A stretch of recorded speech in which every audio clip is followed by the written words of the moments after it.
Tapos, simulan natin. Ito na siya. Ano mo po? Ice cream. Para siyang ice cream. Oh, let me try. Give me my smoothie. Yung what's up mga kayo, so mag-unbox tayo ngayon ng item na talaga namang nabudol kami. Worth it yung budol dito. Kasi matagal na rin talaga ako naghahanap ng ganito. Kasi mahilig akong mag-shake.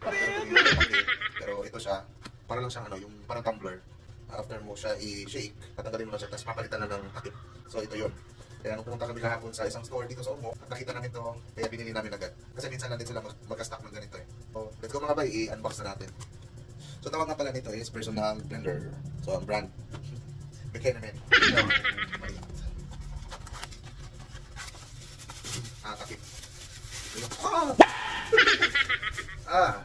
Ito na pala yun, yung blade.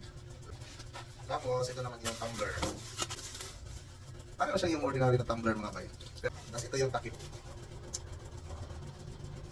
Sobrang mahilig ko kasi mga bay, yung mga shake, yung mga fruits. Kaya masaya na din kami sa napili namin yung personal blender.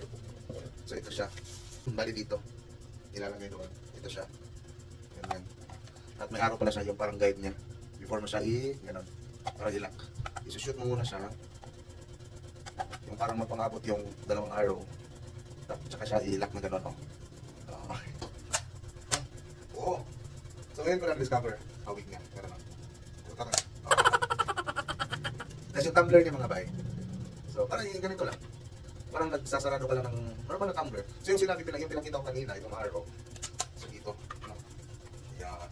So ganito na siya. Tapos mag-shake siya. Pagkatapos mo mag-shake, ganyan. Tapos tanggalin mo yung blade, yung nakip na may blade. Tapos dito. Yan. Parang isang tumbler. Diba? So in this video, susubukan natin siyang gagamitan talaga. Mag-shake ako ng fruits. So ito mga bayan, nahugasan ko na yung ano. Siyempre, first use. Unang gamit natin, hugasan natin kasi may mga ano pa yan sa factory or sa kung saan na ito ginawa. So bumili kami ng avocado. Yes, avocado.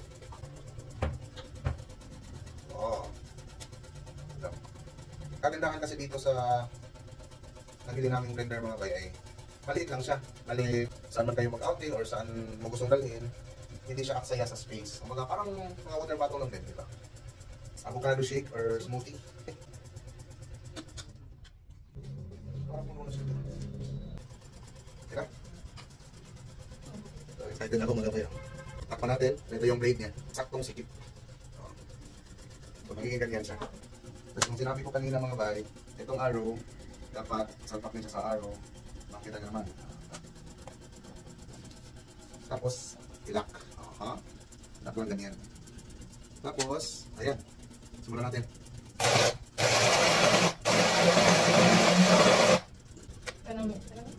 Lakas ang mga kwan. So first, smoothie. Ayan. Give me my smoothie! Yay! Yay!